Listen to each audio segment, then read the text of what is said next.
One thing that we have to deal with as flat earthers from the heliocentric enthusiast community is the idea that they always say that we have absolutely no evidence to support what we believe. Well, I think I'd like to weigh in on that and do what I can to provide a little more evidence that supports this idea. Today we're going to be talking about the sun. You're going to want to hang out until the end for this one.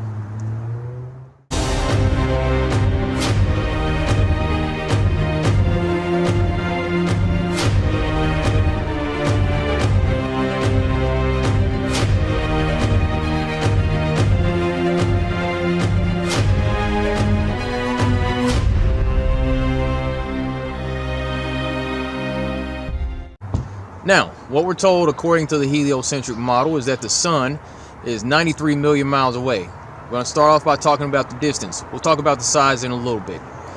The thing is, according to what we see, these CGI images from the sun, we always see the solar system and it's never to scale. You never see a representation, graphical representation of the sun being 93 million miles away from the Earth and all the other planets, you know, in relation. You never see it that way. Every time the sun seems to be small and close, it's right at the center. There isn't a whole lot of distance in between the sun and the rest of the planets. Definitely not 93 million miles of distance in scale on these little CGI images. Okay? Also, another red flag in that whole idea is that it is CGI. The fact that every time you see the solar system, you see the sun and the earth in the sky and all that, out in space, it's always CGI. That should be a red flag. Okay? The sun, if the sun is 93 million miles away, you know, we have these images, we have videos where the sun leaves a hot spot on the clouds or on the surface of the earth. As you can see here in this footage from DogCam, you see the weather balloon has a camera attached to it. It's floating above the clouds and all that, and you can see a hot spot. Now, if the sun were 93 million miles away, there's no way it will be able to leave that little spot there on the clouds, but right there you can see it. Or from this video that I took personally from an airplane, you know, on a flight from Little Rock to Houston, you could see the sun seemingly right above the surface of the earth, and you could see this spot where it appeared that the light was that much more intense in that area than anywhere else on the surface of the earth. Now, if the sun were actually at a distance of 93 million miles away, all the rays from the sun would hit the earth parallel. But the fact of the matter is, there's pictures, and you've seen these things more than likely, or you're seeing one right here, of the sun seemingly sitting right above the clouds where the rays kind of splay out into these different directions, showing where if you trace the rays back to these, you know, this singular source, these are called crepuscular rays. If you trace these rays back to the source from each side, you'll see it goes straight to the sun, and you can pretty much triangulate the location of the sun using those sun rays. The only thing is, we've been brainwashed for so long to believe that the sun's so far away that when we see these rays, we'll say, you know, that's just a coincidence, it's some sort of optical illusion, or, you know, the sun's actually at that distance, but it's refraction. You know, light works differently out there with the sun, when in actuality that's not the case. You know, as far as the temperature differences concerning the sun, you know, we're told we're in this Goldilocks zone. We're in this perfect space where we're not so close to the sun that we would actually burn, and we're not so far away from the sun that we would all freeze to death. You know, this wouldn't be like an ice planet. You know, so my question here, because I'm a simple guy, this is a simple question. The sun's 93 million miles away. If we were any closer to the sun, we'd be on fire, right? So you'd like to think that everything within 92 million miles away would be ablaze, wouldn't you? Because that's what we're told, right? We're in the Goldilocks zone. If we were closer, we would be on fire, right? That's what the trusted scientific community tells us, right? I want you to think about that stuff, you know?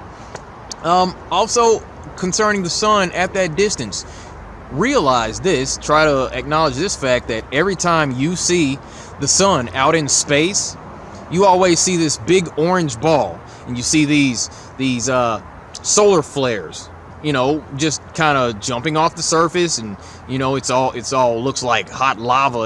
It's orange, this molten ball out in the middle of space, and behind this big orange ball, you always see this black background.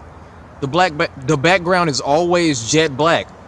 But when you go outside and you look up and you see the sun looks like more of a yellow spotlight, small, local. And what do you see with your own eyes behind the sun? You always see blue.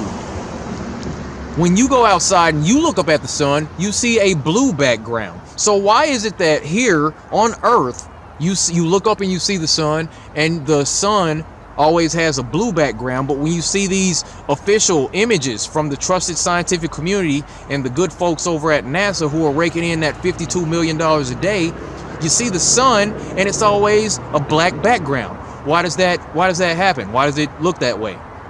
Ask these questions to yourself. The size comparison of the Earth goes as follows. They tell us that the Earth is 400 times smaller than the sun. Vice versa, the sun is 400 times larger than the Earth, is what they tell us. By comparison, looks a little something like this. Now, there's also video representation where there's one pilot. He shows that he's flying at 35,000 feet. And what he does, he takes his camera, shows the controls, shows his altitude, and out of the window on the right side, he shows the moon off in the distance, and it's nice and dark. And what he does, he pans his camera around to the left over a seemingly flat surface because you can't see any curvature at that 35,000 feet. And then he shows the sun. And the sun in this video looks small, looks local. It looks like it's sitting right above the clouds.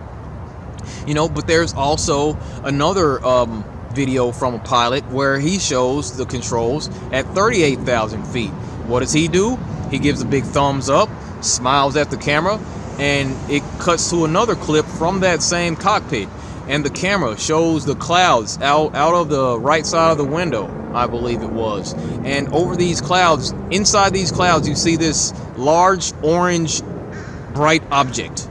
Now, they're at 38,000 feet.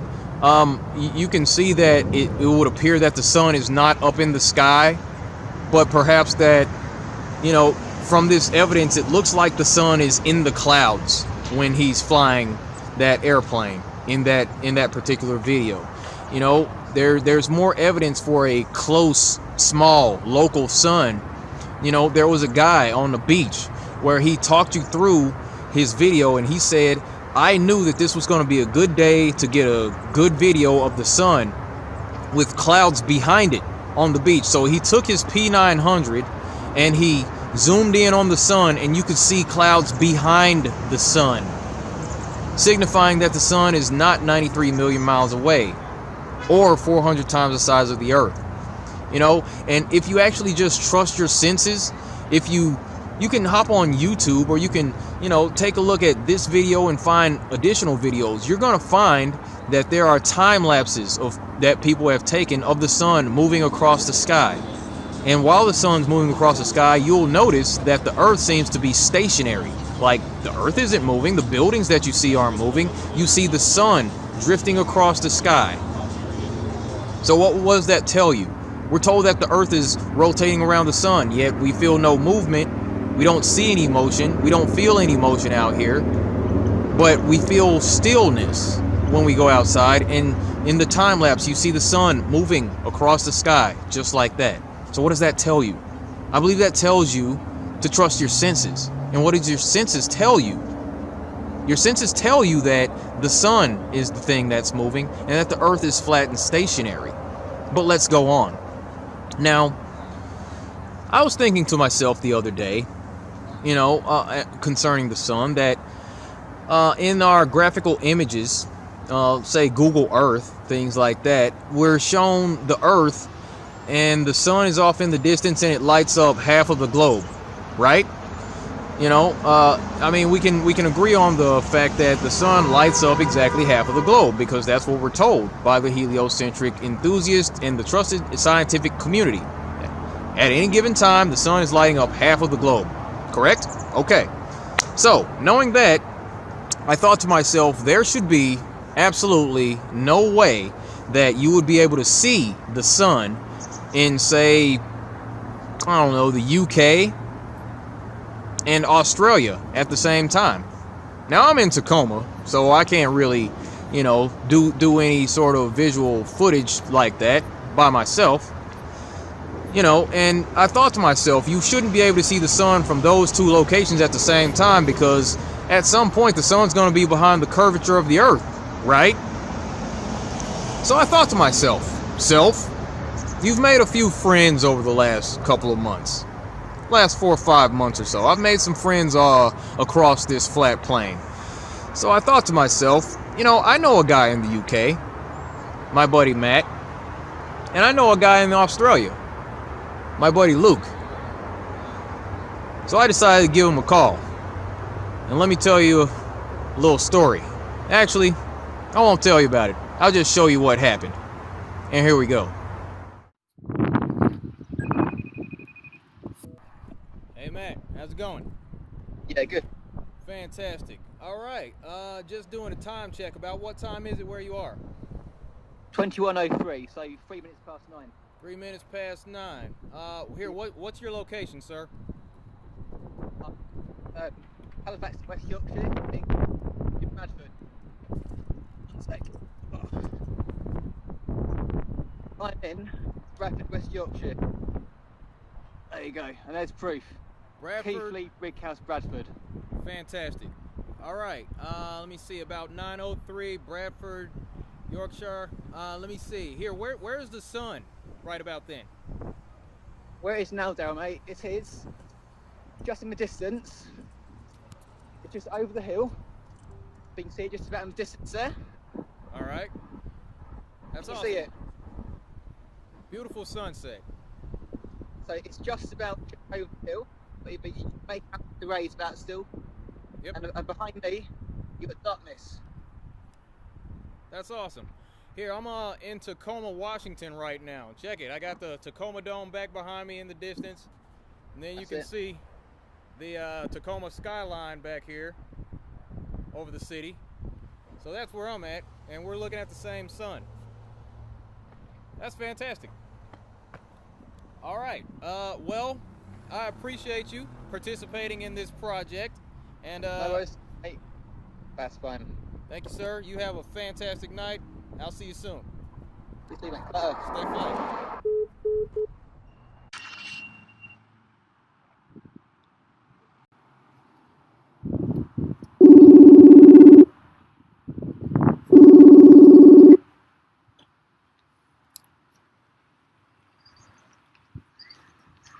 My man Luke, how's it going? Yep. Fantastic, sir. Here, about what time is it? It's 6:06 a.m. 6:06 a.m. And what's your location, sir? I am in a small town called Biloela in central Queensland, Australia. I'm standing outside the Callide Valley Lions Park, the corner of the Dawson Highway and Cooper Street. Awesome. That's fantastic. All right, so that's the time, location, and you can see the sun out there. It's about sunrise. I'm in a bit of a valley, but the sun's just coming up over to from memory, I think it's about northeast, about 60 degrees. That's just off the top of my head, but all good. All right. Sounds good. I am currently in Tacoma, Washington. Got the sun right above my head right here, as you can see. I got the Tacoma skyline in my background over here, as you can see also, and the world famous Tacoma Dome in the distance. So that's my location. So yeah, man, I'd like to thank you for your participation in this project. I'll talk to you a little bit later, buddy. No worries. Notice the nice shadow on the moon up there behind me also. Oh, you got the moon too. That's sick. Yeah. Awesome. All right, take care. All Talk right, soon. Luke. Stay flat. You too. Yes, sir. Always. All right. Later. Editor's note. Graphical representation provided to us by the trusted scientific community always shows half the Earth receiving light from the sun, which on a globe Earth that rotates approximately every 24 hours, we should expect there to be a definitive 12-hour allowance for all points on the Earth that receive the sun's light. You just saw the sun at 9:03 p.m. and 6:03 a.m. This signifies a 15-hour period of illumination, which is not consistent with the heliocentric model. So you were able to see right there in that video that the sun was visible from the west coast of the UK in Yorkshire, England. You were able to see that the sun was rising on the east coast of Queensland, Australia. You were able to see that the sun was above my head here in Tacoma at 1:03 in the afternoon. Now I want to ask you, do you believe that's possible on a globe? I mean, the sun should have been hidden behind the curvature on one of these places, right? It shouldn't have been visible in all three places at the same time. But it was. So what does that tell you? Well, ladies and gentlemen, boys and girls, children of all ages, Earth is flat. You've been lied to. At this point, I encourage you to spread this information with everyone that you know as quickly as possible, because this is a big deal. This may be the biggest revelation that needs to be uncovered in this world. We've been misled about the whole structure, the whole nature of our reality. And that's all I got for this video. Be sure to like and subscribe for more content. Be sure to hit the bell in order to get notifications when I upload a new video. Also, be sure to link up with myself and the crew over at The Future of Flat Earth or Flat Life on Facebook. And as always, be good to each other. Take care. Stay flat. I'll see you in the next video. Thank you.